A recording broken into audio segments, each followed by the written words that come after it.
Welcome back to Learn Academy Malayalam. Learn Academy മലയാളത്തിലേക്ക് ഏവർക്കും സ്വാഗതം. ഇന്ന് നമ്മൾ പഠിക്കാൻ പോകുന്ന ടോപ്പിക്കാണ് consumer surplus and producer surplus. Consumer surplus എന്താണ്, പ്രൊഡ്യൂസർ സർപ്ലസ് എന്താണ്, ഇത് തമ്മിലുള്ള ഒരു ഡിഫറൻസ് എന്താണ് എന്നൊക്കെയാണ് നമ്മൾ ഇന്ന് ഡിസ്കസ് ചെയ്യാൻ പോകുന്നത്. So let's get start for the same. So consumer surplus ആയിക്കോട്ടെ, പ്രൊഡ്യൂസർ സർപ്ലസ് ആയിക്കോട്ടെ, അല്ലെങ്കിൽ ഇത് രണ്ടും നമ്മൾ എടുക്കുമ്പോൾ തന്നെ നമുക്ക് മനസ്സിലാക്കാൻ പറ്റുന്നത് ഇത് രണ്ടിനെയും നമുക്ക് രണ്ട് fundamental matrix to evaluate market efficiency എന്നുള്ള രീതിയിൽ കണക്കാക്കാം. അതായത് ഇക്കോണമിയിൽ നമുക്കറിയാം ഒരുപാട് പാർട്ടിസിപ്പൻസ് ഉണ്ട് അല്ലെ. സോ ഇക്കോണമിയിൽ ഒരുപാട് പാർട്ടിസിപ്പൻസ് ഉണ്ട് എന്ന് പറയുമ്പോൾ ഇക്കോണമിയിൽ ഒരുപാട് പാർട്ടിസിപ്പൻസ് ഉണ്ട് എന്ന് നമ്മൾ പറയുമ്പോൾ നമുക്ക് ബേസിക്കലി പ്രൊഡ്യൂസേഴ്സിനെയും കൺസ്യൂമേഴ്സിനെയും വിട്ട് കളയാൻ പറ്റില്ല.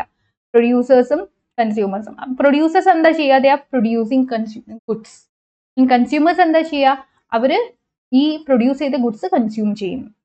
അപ്പോൾ പ്രൊഡ്യൂസേഴ്സും ഒരു ഇക്കണോമിക് ഏജന്റ് ആണ്, കൺസ്യൂമറും ഒരു ഇക്കണോമിക് ഏജന്റ് ആണ്. അപ്പൊ പ്രൊഡ്യൂസേഴ്സും കൺസ്യൂമേഴ്സും അവരവരുടേതായിട്ടുള്ള ഓരോ ആക്ടിവിറ്റീസ് ചെയ്യുന്നത് വഴി അവർക്ക് എന്തെങ്കിലും ബെനിഫിറ്റ് കിട്ടണം എന്ന് നിർബന്ധമാണ്. Because we are talking about rational economic agents. പ്രൊഡ്യൂസേഴ്സും കൺസ്യൂമേഴ്സും ഇവർ രണ്ടുപേരും റാഷണൽ ആണ് എന്നാണ് നമ്മൾ ഇക്കണോമിക്സിൽ അസ്യൂം ചെയ്യുന്നത്. അപ്പോൾ പ്രൊഡ്യൂസേഴ്സ് ഒരു പെർട്ടിക്കുലർ കമോഡിറ്റിയുടെ ഒരു പെർട്ടിക്കുലർ ഗുഡിന്റെ പ്രൊഡക്ഷൻ നടത്തുമ്പോൾ അവർക്ക് അതുവഴി എന്തെങ്കിലും പ്രോഫിറ്റ് കിട്ടണം, അല്ലെങ്കിൽ കൺസ്യൂമേഴ്സ് ഏതെങ്കിലും ഒരു ഗുഡ് കൺസ്യൂം ചെയ്യുമ്പോൾ അതിൽ നിന്ന് അവർക്ക് ഒരു യൂട്ടിലിറ്റി കിട്ടണം. ഇതാണ് നമ്മളിവിടെ ഉദ്ദേശിക്കുന്നത്. പ്രൊഡ്യൂസേഴ്സിന് കിട്ടുന്ന പ്രോഫിറ്റിനെ എങ്ങനെ മാക്സിമൈസ് ചെയ്യാൻ പറ്റുമോ അത്രമാത്രം മാക്സിമൈസ് ചെയ്യുന്ന ഒരു ടെൻഡൻസി നമുക്ക് പ്രൊഡ്യൂസേഴ്സിൽ കാണാൻ പറ്റും അല്ലെ. അതേപോലെ തന്നെ കൺസ്യൂമേഴ്സിന്റെ കേസിലും അവർക്ക് കിട്ടുന്ന യൂട്ടിലിറ്റി എങ്ങനെ മാക്സിമൈസ് ചെയ്യാൻ പറ്റും എന്നാണ് കൺസ്യൂമേഴ്സും ചിന്തിക്കുന്നത്. സോ പ്രോഫിറ്റ് മാക്സിമൈസേഷൻ പ്രൊഡ്യൂസറിന്റെ ഒബ്ജക്റ്റീവ് ഫംഗ്ഷൻ ആണ്. അതേപോലെ തന്നെ യൂട്ടിലിറ്റി മാക്സിമൈസേഷൻ എന്ന് പറയുന്നത് കൺസ്യൂമേഴ്സിന്റെ ഒബ്ജക്റ്റീവ് ഫംഗ്ഷൻ ആണ്. അപ്പൊ ഈ പെർസ്പെക്റ്റീവ്സ് നമ്മൾ എടുത്തിട്ടാണ് ശരിക്കും പറഞ്ഞിട്ടുണ്ടെങ്കിൽ നമ്മൾ കൺസ്യൂമർ സർപ്ലസും പ്രൊഡ്യൂസർ സർപ്ലസും പഠിച്ചിട്ട് അതുവഴി ഒരു മാർക്കറ്റിന്റെ എഫിഷ്യൻസി എത്രത്തോളം ഉണ്ട് എന്ന് മനസ്സിലാക്കാൻ ശ്രമിക്കുന്നത്. അതുവഴി ഇക്കോണമിയിൽ ഇക്കണോമിക് പാർട്ടിസിപ്പൻസിന്റെ വെൽഫെയറിന് എന്ത് മാറ്റമാണ് വന്നിട്ടുള്ളത് എന്ന് മനസ്സിലാക്കാൻ ശ്രമിക്കുന്നത്. അതായത് പ്രൊഡ്യൂസേഴ്സിന്റെ വെൽഫെയറിന് എന്ത് മാറ്റമാണ് വന്നിരിക്കുന്നത്, കൺസ്യൂമേഴ്സിന്റെ വെൽഫെയറിൽ എന്ത് മാറ്റമാണ് വന്നിരിക്കുന്നത് എന്ന് നമ്മൾ പഠിക്കുന്നത്. ഓക്കെ. സോ അപ്പോൾ ഈ പ്രൊഡ്യൂസർ സർപ്ലസും കൺസ്യൂമർ സർപ്ലസും ശരിക്കും ബെനിഫിറ്റ് പെർസ്പെക്റ്റീവ് ആണ് മെഷർ ചെയ്യുന്നത്. അതായത് കൺസ്യൂമേഴ്സും പ്രൊഡ്യൂസേഴ്സും എങ്ങനെയാണ് അവരുടെ മാർക്കറ്റ് പാർട്ടിസിപ്പേഷനിൽ നിന്നും എന്തെങ്കിലും ഒരു ബെനിഫിറ്റ് അല്ലെങ്കിൽ ഒരു നെറ്റ് യൂട്ടിലിറ്റി അറ്റൈൻ ചെയ്യാനായിട്ട് ശ്രമിക്കുന്നത്. സോ ഈ ഒരു ആസ്പെക്റ്റ് ആണ് നമ്മളിവിടെ മെഷർ ചെയ്യുന്നത്. ആക്ച്വലി നമ്മൾ പ്രൊഡ്യൂസർ സർപ്ലസും കൺസ്യൂമർ സർപ്ലസും ഒരുമിച്ച് കൊണ്ടുവരാണെങ്കിൽ will be getting something called total economic surplus. And what is total economic surplus? Total economic surplus എന്ന് പറയുമ്പോൾ നമ്മൾ അവിടുത്തെ ഒരു ഓവറോൾ നെറ്റ് ബെനിഫിറ്റ് ആണ് എടുക്കുന്നത്. ഓവറോൾ നെറ്റ് ബെനിഫിറ്റ് എന്ന് പറയുമ്പോൾ അതായത് എല്ലാ കോസ്റ്റുകളും കഴിഞ്ഞിട്ട് നമുക്ക് കിട്ടുന്ന ആ ഒരു benefit. So that is why you call it as net benefit. Okay. അപ്പൊ അത് ഒരു കോമ്പറേറ്റീവ് മാർക്കറ്റ് ഇക്വിലിബ്രിയത്തിൽ ഉള്ള ആ ഒരു ടോട്ടൽ ആയിട്ടുള്ള ഒരു നെറ്റ് ബെനിഫിറ്റ് എന്താണ് എന്നുള്ള രീതിയിലാണ് ഈ ഒരു ടോട്ടൽ എക്കണോമിക് സർപ്ലസ് നമ്മൾ കൺസ്യൂമർ സർപ്ലസ് മനസ്സിലാക്കുന്നതും പ്രൊഡ്യൂസർ സർപ്ലസ് മനസ്സിലാക്കുന്നതും കൊണ്ട് നമ്മൾ ഉദ്ദേശിക്കുന്നത്. ആക്ച്വലി പ്രൊഡ്യൂസർ സർപ്ലസും കൺസ്യൂമർ സർപ്ലസ് കമ്പൈൻ ചെയ്യുമ്പോഴാണ് നമുക്ക് എന്ത് കിട്ടുന്നത്? ടോട്ടൽ എക്കണോമിക് സർപ്ലസ് കിട്ടുന്നത്. ആ ടോട്ടൽ എക്കണോമിക് സർപ്ലസ് ആണ് overall net benefit generated by the economy in a competitive market equilibrium condition. Okay. അപ്പോൾ നമുക്ക് കൺസ്യൂമർ സർപ്ലസ് എന്താണ് എന്ന് ആദ്യം പഠിക്കാം. കൺസ്യൂമർ സർപ്ലസ് എന്ന് പറയുമ്പോൾ ശരിക്കും നമ്മൾ കൺസ്യൂമേഴ്സിന്റെ പെർസ്പെക്റ്റീവിലാണ് കാര്യങ്ങൾ നോക്കുന്നത്. കൺസ്യൂമേഴ്സ് ഡിറൈവ് ചെയ്തെടുത്തിരിക്കുന്ന ഇക്കണോമിക് വെൽഫെയർ ആണ് നമ്മൾ നോക്കുന്നത്. കൺസ്യൂമേഴ്സിന് കിട്ടുന്ന ഇക്കണോമിക് വെൽഫെയർ, അതിന്റെ ഒരു മെഷർമെന്റ് ആണ് ശരിക്കും പറഞ്ഞാൽ കൺസ്യൂമർ സർപ്ലസ്. അപ്പൊ ഇതെങ്ങനെയാണ് നമ്മൾ കാൽക്കുലേറ്റ് ചെയ്യുന്നതെന്ന് നോക്കുകയാണെങ്കിൽ നമുക്ക് രണ്ട് കാര്യങ്ങൾ വേണം. അതായത് നമ്മൾ മാർക്കറ്റിൽ ഒരു സാധനം വാങ്ങാനായിട്ട് പോവുകയാണെന്ന് വിചാരിക്കുക. As consumers we are going to market purchase a good. For example, എനിക്കൊരു ഐസ്ക്രീം വേണം. അപ്പോൾ എൻ്റെ മനസ്സിൽ ഞാൻ ഉറപ്പിച്ചിരിക്കുകയാണ് ഏത് ഫ്ലേവറിൻ്റെ ഐസ്ക്രീം വേണം, ഏത് രീതിയിലുള്ള ഐസ്ക്രീം വേണം, ഏത് കമ്പനിയുടെ ഐസ്ക്രീം വേണം, എല്ലാം എൻ്റെ മനസ്സിൽ ഞാൻ ഉറപ്പിച്ചിരിക്കുകയാണെന്ന് വിചാരിക്കുക. സോ എൻ്റെ മനസ്സിൽ ഞാൻ വിചാരിക്കുകയാണ് എനിക്കൊരു ചോക്ലേറ്റ് ഫ്ലേവർ കോൺ ഐസ്ക്രീം വേണം. അപ്പോൾ അത് ഏത് ബ്രാൻഡിൻ്റെ വേണമെന്നൊക്കെ എൻ്റെ മനസ്സിലുണ്ട് എന്ന് വിചാരിക്കുക. So I have fixed all in my mind. അപ്പോൾ ഞാൻ വിചാരിക്കുകയാണ് ഈ കോൺ ഐസ്ക്രീമിൻ്റെ വില എൻ്റെ മനസ്സിലുള്ള പൈസ, സോ മൈൻഡ് എന്ന് ഞാൻ ഇവിടെ എഴുതുകയാണ്, എൻ്റെ മനസ്സിലുള്ള പൈസ let it be ₹50. അപ്പോൾ സോറി. അപ്പോൾ ഞാൻ വിചാരിക്കുകയാണ് 50 രൂപ വീട്ടിൽ നിന്ന് കൊണ്ടുപോവുകയാണെങ്കിൽ എനിക്ക് ചോക്ലേറ്റ് ഫ്ലേവറിലുള്ള കോൺ ഐസ്ക്രീം വാങ്ങാം. അങ്ങനെ ഞാൻ 50 രൂപയൊക്കെ എടുത്തിട്ട് ഞാൻ കടയിലോട്ട് പോയി ചോക്ലേറ്റ് ഫ്ലേവറുള്ള കോൺ ഐസ്ക്രീം മേടിക്കാനായിട്ട്. എന്നിരുന്നാലും ഒരു ഭംഗിക്ക് അല്ലെങ്കിൽ ഒരു ജസ്റ്റ് ഒരു ഫോർമാലിറ്റിക്കായിട്ട് ഞാൻ ആ കടയിൽ ചെന്നപ്പോൾ ആ കടയിലിരിക്കുന്ന ഷോപ്പ് കീപ്പറിനോട് ചോദിച്ചു, ഈ കോൺ ഐസ്ക്രീം ചോക്ലേറ്റ് ഫ്ലേവറിന്റെ വില എത്രയാണ്, ഈ ഒരു പർട്ടിക്കുലർ ബ്രാൻഡിന്റെ ചോക്ലേറ്റ് ഫ്ലേവറിന്റെ കോൺ ഐസ്ക്രീമിന്റെ വില എത്രയാണ്. അപ്പൊ അവിടെ ഇരുന്ന ഷോപ്പ് കീപ്പർ എന്നോട് പറയാണ് ഇതിന്റെ വില 40 രൂപയാണ്. എന്ന് ആലോചിച്ച് നോക്കേ, ഞാൻ വിചാരിച്ചു വെച്ചേക്കുന്നത് 50 രൂപ കൊടുത്താലാണ് എനിക്ക് ഈ ഐസ്ക്രീം കിട്ടുക എന്ന് വിചാരിച്ച് ഞാൻ 50 രൂപയും വീട്ടിൽ നിന്ന് എടുത്തോണ്ടാണ് പോയത്. അപ്പോഴാണ് ഞാൻ ഷോപ്പ് കീപ്പർ പറയുന്നത് ഇതിന്റെ വില 40 രൂപയേ ഉള്ളൂ. എനിക്കാണെങ്കിൽ പിന്നെ സന്തോഷം കൊണ്ട് ഇരിക്കാൻ വയ്യാത്തൊരവസ്ഥ. കാരണം എനിക്കൊരു 10 രൂപ അവിടെ എക്സ്ട്രാ കിട്ടുന്നുണ്ട് അല്ലേ. സോ ഞാൻ 50 രൂപയും കൊണ്ട് പോയി 40 രൂപ മാത്രം ആ കടയിൽ കൊടുത്താൽ മതി, എനിക്ക് ഐസ്ക്രീമും കിട്ടും, എക്സ്ട്രാ ഒരു 10 രൂപ എൻ്റെ കയ്യിലിരിക്കും. ആ 10 രൂപ വെച്ച് വേറെ എന്തെങ്കിലും എനിക്ക് വാങ്ങിച്ചൂടെ. So this is what is called consumer surplus. So consumer surplus എന്ന് പറയുന്ന ഐഡിയ തന്നെ റിഫ്ലക്ട് ചെയ്യുന്നത് the difference between what consumers are willing and able to pay. ഇവിടെ willing and able to pay എത്രയാണ്? 50. എൻ്റെ കയ്യിൽ 50 രൂപയുണ്ട്. അതേപോലെ തന്നെ ഈ 50 രൂപ കൊടുത്ത് ഐസ്ക്രീം വാങ്ങിക്കാൻ ഞാൻ വില്ലിങ്ങുമാണ്. സോ എൻ്റെ എബിലിറ്റി ആൻഡ് വില്ലിങ്നെസ് ഇതാണ് കാണിക്കുന്നത്. എബിലിറ്റി എന്ന് വെച്ചാൽ എൻ്റെ കയ്യിൽ 50 രൂപയുണ്ട് ആൻഡ് ഈ 50 രൂപ കൊടുത്ത് ഞാൻ ഐസ്ക്രീം വാങ്ങിക്കാൻ വില്ലിങ്ങുമാണ്. അപ്പോൾ എത്രമാത്രമാണ് കൺസ്യൂമേഴ്സ് ഒരു പെർട്ടിക്കുലർ ഗുഡ് പർച്ചേസ് ചെയ്യാൻ വേണ്ടിയിട്ട് പൈസ കൊടുക്കാനായിട്ട് വില്ലിങ് ആയിട്ടുള്ളത്, അവർ ഏബിൾ ആയിട്ടുള്ളത്. So that is called something that you to consider in one side. നമ്മുടെ ഈ 50 രൂപ. അതിന്റെ കൂടെ നമ്മൾ വേറൊരു കാര്യം കൂടി കൺസിഡർ ചെയ്യണം. ആക്ച്വൽ മാർക്കറ്റ് പ്രൈസ് ദേ പേ. ഇവിടെ ആക്ച്വൽ മാർക്കറ്റ് പ്രൈസ് എത്രയാണ് പേ ചെയ്തത്? 40 രൂപ അല്ലെ. അപ്പൊ ഇതിന്റെ ഡിഫറൻസ് ആണ് consumer surplus. The difference between what consumers are willing to pay and what they are actually paying. അപ്പൊ ഇവിടെ എന്താണ് 50 - 40. എന്താണ്? ഒരു 10 രൂപ ഇവിടെ എക്സ്ട്രാ വരുന്നുണ്ട്. ആ 10 രൂപ എൻ്റെ പോക്കറ്റിൽ തന്നെ ഇരിക്കും. I can actually spend this for something else. So this is called consumer surplus. What the difference between what consumers are willing to pay and what they are actually paying. Willing to pay ഇവിടെ 50, actually paying 40. അതിന്റെ difference 10 is the consumer surplus in this context. Okay. അപ്പൊ ഇനി നമുക്ക് graphically consumer സർപ്ലസിനെ ഒന്ന് represent ചെയ്യാൻ നോക്കാം. അതിനായിട്ട് നമുക്ക് ഒരു ഫിഗർ എടുക്കുന്നു. ക്വാണ്ടിറ്റീനെ നമ്മൾ എക്സ് ആക്സിസിൽ എടുക്കുന്നു, പ്രൈസിനെ നമ്മൾ ഇവിടെ വൈ ആക്സിസിൽ റെപ്രസെന്റ് ചെയ്യുന്നു. ഓക്കെ. സോ ടിപ്പിക്കലി നമുക്കൊരു ഡൗൺവേർഡ് സ്ലോപ്പിംഗ് ഡിമാൻഡ് കർവ് ഉണ്ട്. ഡൗൺവേർഡ് സ്ലോപ്പിംഗ് ലൈൻ നമ്മൾ ഡി എന്ന് റെപ്രസെന്റ് ചെയ്യുന്നു. ഒരു ടിപ്പിക്കൽ സപ്ലൈ കർവ് ഇവിടെ വരുന്നുണ്ട്. അതിനെ നമുക്ക് എസ് എന്ന് റെപ്രസെന്റ് ചെയ്യുന്നു. സോ ഡൗൺവേർഡ് സ്ലോപ്പിംഗ് ഡിമാൻഡ് കർവും അപ്വേർഡ് സ്ലോപ്പിംഗ് സപ്ലൈ കർവും ഉണ്ട്. നമുക്കറിയാം ഒരു മാർക്കറ്റ് ഇക്വിലിബ്രിയം വരണമെങ്കിൽ ഈ രണ്ട് കർവ്സും ഇന്റർസെക്ട് ചെയ്യണം അല്ലെ. ഈ രണ്ട് കർവ്സും ഇന്റർസെക്ട് ചെയ്യും to have a position called equilibrium. അവിടെ ഡിമാൻഡും സപ്ലൈയും ഈക്വൽ ആയിരിക്കും. അപ്പൊ ഈ ഒരു പോയിന്റിൽ നിന്നും നമ്മൾ ക്വാണ്ടിറ്റി ആക്സിസിലോട്ട് വരയ്ക്കുകയാണെങ്കിൽ നമുക്ക് ക്യൂ സ്റ്റാർ എന്ന് പറയുന്ന ഒരു പോയിന്റ് കിട്ടും. And that is the equilibrium quantity അല്ലെ. ഇക്വിലിബ്രിയം ക്വാണ്ടിറ്റി ആണ് എന്ത്? ഈ ക്യൂ സ്റ്റാർ. അതേപോലെ ഇക്വിലിബ്രിയം പ്രൈസ് കിട്ടണമെങ്കിൽ നമ്മൾ എന്ത് ചെയ്യുന്നു? ഈ ഒരു പോയിന്റിൽ നിന്നും നമ്മൾ പ്രൈസ് ആക്സിസിലോട്ട് വരയ്ക്കുന്നു. So will be getting a point called P star. ഇതാണ് നമ്മുടെ ഇക്വിലിബ്രിയം പ്രൈസ് എന്ന് പറയുന്നത്.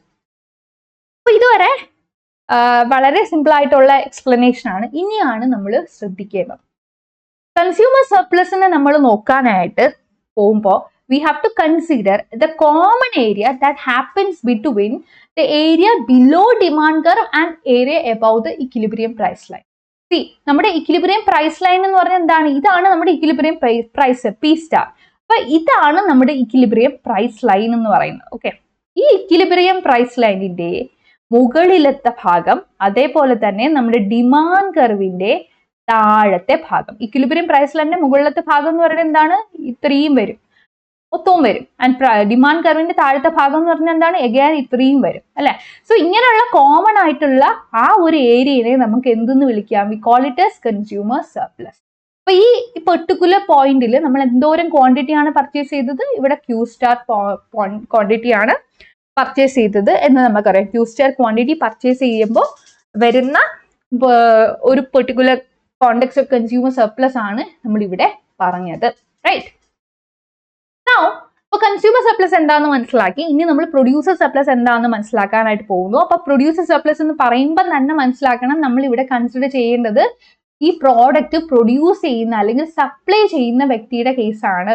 അപ്പൊ ഇവിടെ നമ്മൾ പ്രൊഡ്യൂസേഴ്സ് ഓർ സപ്ലയേഴ്സ് എന്നുള്ള ഒരു ഐഡിയ ആണ് എടുക്കുന്നത്. പ്രൊഡ്യൂസർ ഒന്നുകിൽ ഇദ്ദേഹം തന്നെ പ്രൊഡ്യൂസ് ചെയ്തിട്ട് അയാൾ തന്നെ വിൽക്കുന്ന ഒരു കേസ്, അല്ലെങ്കിൽ വേറൊരാൾ പ്രൊഡ്യൂസ് ചെയ്തിട്ട് വേറൊരാളെ കൊണ്ട് വിൽപ്പിക്കുന്ന കേസ്, അങ്ങനെ ആയിക്കോട്ടെ. So let's understand the perspective of suppliers or producer whoever it is. Okay, suppose നമ്മൾ ഇങ്ങനെയാണ് എടുക്കുന്നതെന്ന് വിചാരിക്കുക, നിങ്ങൾക്ക് മനസ്സിലാക്കാനായിട്ട് എളുപ്പം. ഞാൻ തന്നെ ഒരു കമ്മോഡിറ്റി പ്രൊഡ്യൂസ് ചെയ്തിട്ട് അതിനെ ഞാൻ തന്നെ വിൽക്കുന്ന ഒരവസ്ഥ. So at the same time ഞാൻ പ്രൊഡ്യൂസറുമാണ് സപ്ലയറുമാണ്, അങ്ങനത്തെ ഒരു അവസ്ഥ.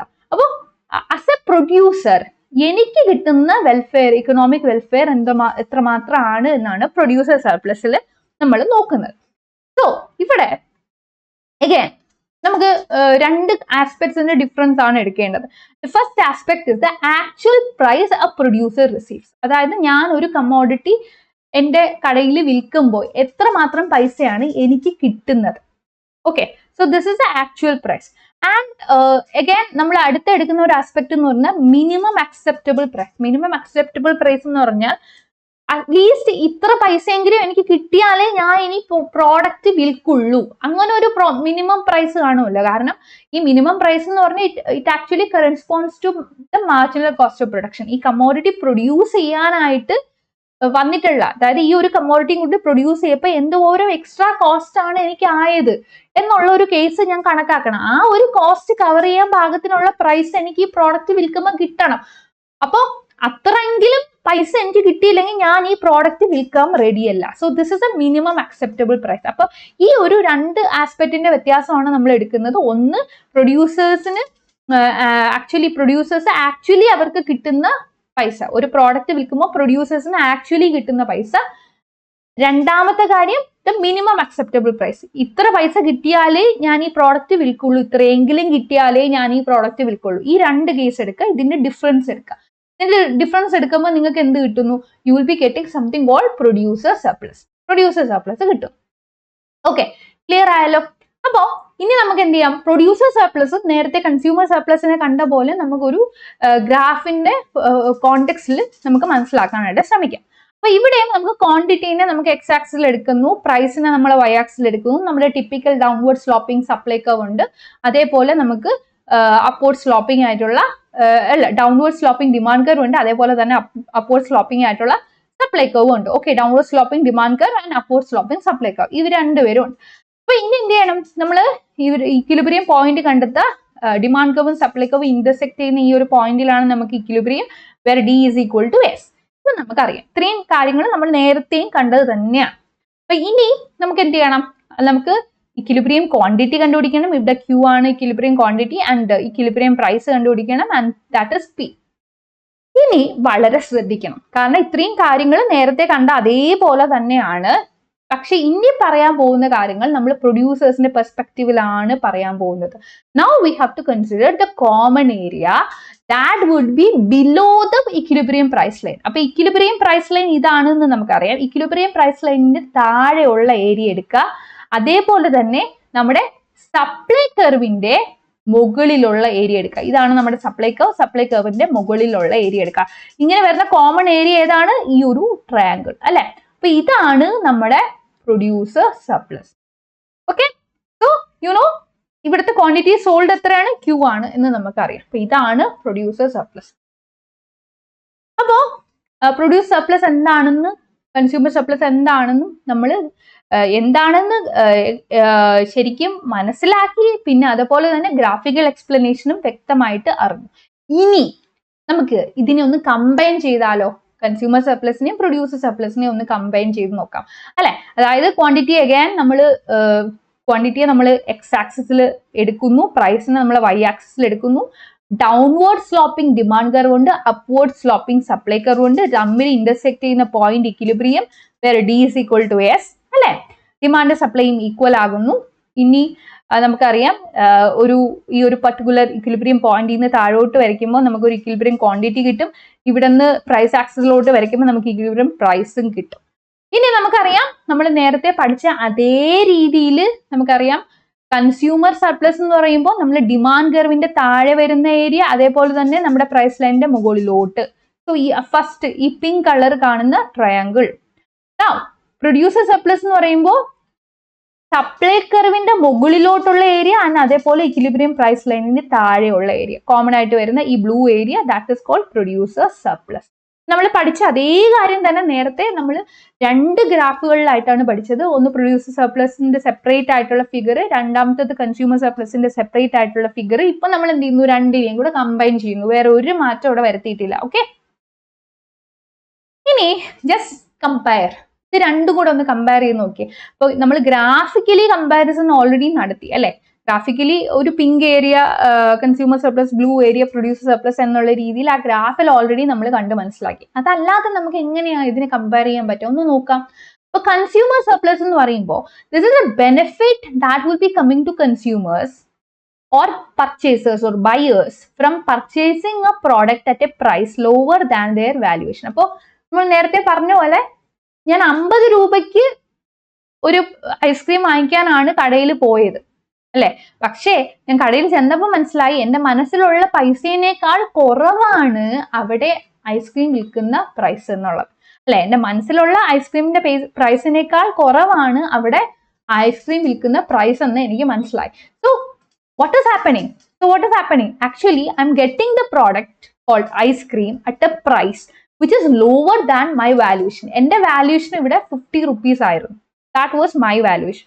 But coming to the purchasing price, ഞാൻ എത്ര രൂപയ്ക്ക് ഐസ്ക്രീം വാങ്ങിച്ചത്? ഞാൻ വാങ്ങിച്ചത് 40 രൂപയ്ക്കാണ്. എനിക്കൊരു 10 രൂപ സർപ്ലസ് കിട്ടി. Right. Now coming to the producer surplus. എന്താണ് ഇവിടെ പ്രൊഡ്യൂസർ സർപ്ലസ് കൊണ്ട് ഉദ്ദേശിക്കുന്നത്?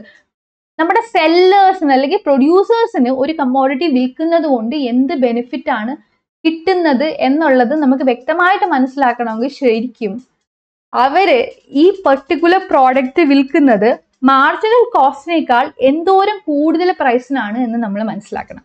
So we are talking about the benefit that is coming to sellers from selling a product at a price which is higher than marginal cost. MC എന്ന് പറഞ്ഞാൽ എന്താണ്? Marginal cost. ഒരു particular product നമ്മൾ produce ചെയ്യണമെങ്കിൽ what is the extra cost incurred by the producer? ഒരു extra product produce ചെയ്യുമ്പോൾ തീർച്ചയായിട്ടും ഒരു പ്രൊഡ്യൂസറിന് ഒരു എക്സ്ട്രാ കോസ്റ്റ് അവിടെ ഇൻകർ ആവാനുള്ള ചാൻസ് ഉണ്ട്. അപ്പൊ അങ്ങനെ വരുമ്പോൾ ആ ഒരു കോസ്റ്റ് കവർ ചെയ്യുന്ന തരത്തിൽ ഒരു പ്രൈസ് കിട്ടാതിരുന്നാൽ ശരിക്കും ആ ഒരു പ്രോഡക്റ്റ് വിൽക്കുന്നതുകൊണ്ട് നമ്മുടെ സെല്ലേഴ്സിന് ഒരു ബെനിഫിറ്റും കിട്ടില്ല. അപ്പോൾ എപ്പോഴും സെല്ലേഴ്സ് റാഷണൽ ആയിട്ടാണ് ചിന്തിക്കുന്നത്, അവരുടെ പ്രോഫിറ്റിനെ പറ്റിയിട്ടാണ് ചിന്തിക്കുന്നത്. അതുകൊണ്ട് അവർക്ക് ഒരു പ്രോഡക്റ്റ് വിൽക്കുമ്പോൾ അവർക്ക് ലാഭം കിട്ടണം എന്നുള്ള രീതിയിൽ ചിന്തിക്കുന്നു. അതുകൊണ്ട് തന്നെ വി ആർ ടോക്കിംഗ് അബൌട്ട് എന്തോരം ബെനിഫിറ്റ് ആണ് സെല്ലേഴ്സിന് ഒരു പ്രോഡക്റ്റ് വിൽക്കുമ്പോൾ കിട്ടുന്നത് എന്ന് നമ്മൾ നോക്കുന്നു. ആൻഡ് സ്പെസിഫിക്കലി അത് അവർ എത്ര പ്രൈസിനാണ് ആ പ്രോഡക്റ്റ് വിൽക്കുന്നത്? The price is higher than the marginal cost. ആ പ്രോഡക്റ്റിന്റെ പ്രൊഡക്ഷന് വേണ്ടി ചെലവായ കോസ്റ്റിനേക്കാൾ കൂടിയിരിക്കണം അതിൽ നിന്നും കിട്ടുന്ന പ്രൈസ്. എന്നാലേ നമ്മുടെ സെല്ലേഴ്സിന് എന്ത് കിട്ടൂ? ബെനിഫിറ്റ് കിട്ടുള്ളൂ അല്ലേ. കൺസ്യൂമർ സർപ്ലസിലോട്ട് വരുമ്പോൾ ഇവിടെ മെയിൻലി എന്താണ് കാര്യങ്ങൾ തീരുമാനിക്കുന്നത് വെച്ചിട്ടുണ്ടെങ്കിൽ കൺസ്യൂമേഴ്സിന്റെ വില്ലിങ്നെസ് ടു പേ.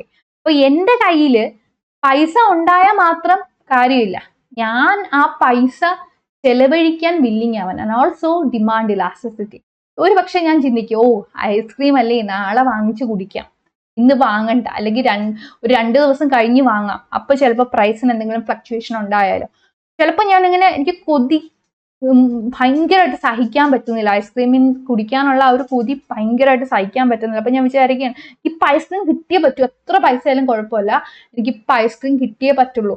അങ്ങനത്തെ ഒരു കേസ് ആണെങ്കിൽ എന്ത് ചെയ്യും? സോ എനിക്കിപ്പോൾ കിട്ടിയേ പറ്റുള്ളൂ, so I don't care about any other things. അങ്ങനെയാണെങ്കിൽ context would be different. Again if I'm thinking about postponing my consumption, എനിക്ക് ഐസ്ക്രീം 2 ദിവസം കഴിഞ്ഞ് കുടിച്ചാലും കുഴപ്പമില്ല, കുറച്ച് ദിവസം കഴിഞ്ഞിട്ട് കുടിച്ചാലും കുഴപ്പമില്ല, പക്ഷെ ഐസ്ക്രീം കുടിക്കണം എന്നുള്ള ഒരു ആഗ്രഹമുണ്ട്. ഈ 2 കേസും തമ്മിൽ വ്യത്യാസമുണ്ട്. So this also matters. എന്തോരം കൺസ്യൂമർ സർപ്ലസ് അവിടെ ജനറേറ്റ് ചെയ്യുന്നു എന്നുള്ളത് ഇതൊന്നും ഒരു റോൾ അവിടെ ഉണ്ട്. Actually elasticity, demand elasticity. എൻ്റെ ഡിമാൻഡിനെ എനിക്ക് എത്രമാത്രം ഇലാസ്റ്റിക് ആക്കാൻ പറ്റും എന്നുള്ള ഒരു idea. Okay, Now coming to producer surplus, definitely producer surplus എന്ന് പറയുമ്പോൾ മാർജിനൽ കോസ്റ്റ് അവിടെ വലിയൊരു ഫാക്ടർ ആണ്. ആൻഡ് ഓൾസോ സപ്ലൈ ഇലാസ്റ്റിസിറ്റി എന്ന് പറയുമ്പോൾ ഒരു പെർട്ടിക്കുലർ ടൈം പീരീഡിൽ നമുക്ക് സപ്ലൈ കൂട്ടാനും കുറയ്ക്കാനും ഇഷ്ടപ്പെടുന്ന രീതിയിൽ ഒരു സപ്ലൈയിൽ ഒരു ഫ്ലക്ച്വേഷൻ കൊണ്ടുവരാനുള്ള പോസിബിലിറ്റി ഉണ്ടോ ഇല്ലയോ. ചിലപ്പോൾ നമുക്ക് ശരിക്കും ആസ് എ പ്രൊഡ്യൂസർ ആ ഒരു പ്രൊഡ്യൂസറിന് മാർക്കറ്റിനെ ഇൻഫ്ലുവൻസ് ചെയ്യാനായിട്ട് ഒരു മാർഗം ഇല്ലായിരിക്കും. അതായത് ഗവൺമെന്റ് ഒക്കെ ഭയങ്കര സ്ട്രിക്റ്റ് ആയിട്ട് റെഗുലേറ്റ് ചെയ്യുന്ന ഒരു കോണ്ടെക്സ്റ്റ് ആയിരിക്കും. ഗവൺമെന്റ് പറയുന്ന അതേപോലെ കേൾക്കണം. ഈ ആർട്ടിഫിഷ്യൽ സ്കാസിറ്റി അങ്ങനെ ഒന്നും പറ്റാത്ത ഒരു അവസ്ഥയായിരിക്കും. അപ്പൊ അങ്ങനെയൊക്കെ ആണെങ്കിൽ എലാസ്റ്റിസിറ്റി അവിടെ കുറവായിരിക്കും. അപ്പോൾ ചിലപ്പോൾ എന്താ ആർട്ടിഫിഷ്യൽ സ്കാസിറ്റി ഒക്കെ കൊണ്ടുവരാൻ പറ്റും, പെട്ടെന്ന് വിചാരിക്കുന്ന രീതിയിൽ സപ്ലൈ കൂട്ടാനും കുറയ്ക്കാനും ഒക്കെ പറ്റും എന്നുള്ളൊരു കോണ്ടെക്സ്റ്റ് ആണെങ്കിൽ എന്നാണെങ്കിൽ സപ്ലൈ ഇലാസ്റ്റിക് ആയിരിക്കും. അപ്പോൾ സപ്ലൈ പ്രൊഡ്യൂസർ വിചാരിക്കുന്ന പോലെ മാറ്റങ്ങൾ സപ്ലൈക്ക് വരുത്താൻ പറ്റിയാൽ ഇലാസ്റ്റിക് ആണ്, അങ്ങനെ വരുത്താൻ പറ്റിയിട്ടില്ലെങ്കിൽ ഇൻഇലാസ്റ്റിക് ആണ്. അപ്പോൾ സപ്ലൈയുടെ ഇലാസ്റ്റിസിറ്റി തീർച്ചയായിട്ടും നമ്മളിവിടെ കൺസിഡർ ചെയ്യണം along with the marginal cost. ഇത് രണ്ടും പ്രൊഡ്യൂസർ സർപ്ലസിനെ ഇൻഫ്ലുവൻസ് ചെയ്യുന്ന ഫാക്ടേഴ്സ് ആണ്. ഈ അടുത്തത് നമ്മൾ ഗ്രാഫിക്കൽ ഏരിയ നമ്മൾ ഓൾറെഡി കണ്ടതാണ്.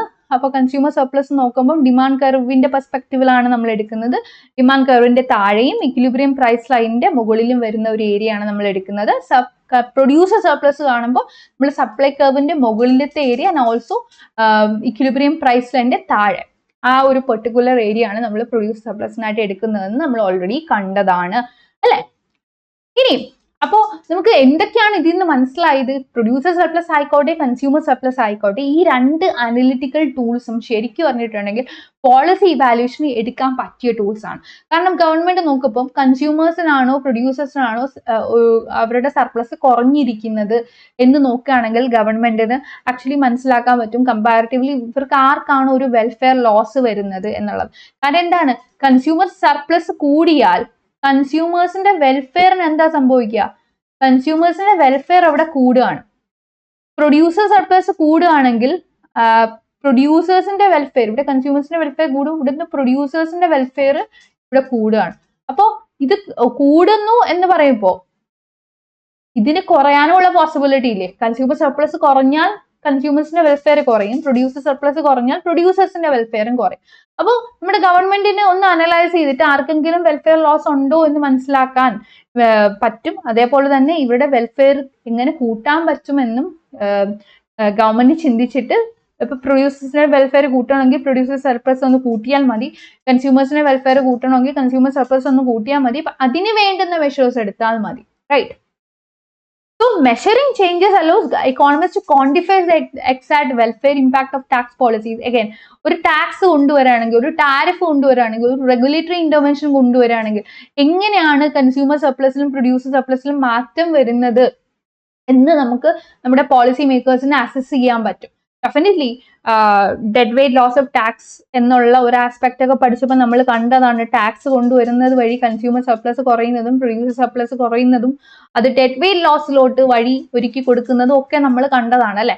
സോ ഇതൊക്കെ ശരിക്കും കണ്ടതാണ് എന്ന് പറയുമ്പോൾ actually we were having yet another session, വേറൊരു സെഷൻ നമുക്ക് ഉണ്ടായിരുന്നു deadweight loss of tax എന്ന് പറഞ്ഞിട്ട്. അപ്പൊ deadweight loss of tax എന്ന് പറയുന്ന ആ ഒരു സെഷനിലാണ് ശരിക്കും ഈ കൺസ്യൂമർ സർപ്ലസും പ്രൊഡ്യൂസർ സർപ്ലസും ടാക്സ് വരുമ്പോൾ മാറുന്നതും അത് ഡെഡ് വെയ്റ്റ് ലോസിലോട്ട് വഴി തിരിക്കുന്നതും ഒക്കെ നമ്മൾ പറഞ്ഞത്. അപ്പൊ നിങ്ങൾക്ക് വേണമെങ്കിൽ ആ ഒരു പെർട്ടിക്കുലർ സെഷൻ എടുത്ത് നോക്കുകയാണെങ്കിൽ ഇതിനെ പറ്റിയിട്ട് കൂടുതൽ മനസ്സിലാക്കാനായിട്ട് പറ്റും. Okay, so that is it all about today's topic of discussion. അപ്പോൾ കൺസ്യൂമർ സർപ്ലസ് എന്താണെന്നും പ്രൊഡ്യൂസർ സർപ്ലസ് എന്താണെന്നും നിങ്ങൾക്ക് മനസ്സിലായി എന്ന് വിചാരിക്കുന്നു. ഇവർ തമ്മിലുള്ള ആ ഒരു വ്യത്യാസം നിങ്ങൾക്ക് വ്യക്തമായിട്ട് മനസ്സിലായി എന്ന് വിശ്വസിക്കുന്നു. So that's all for today.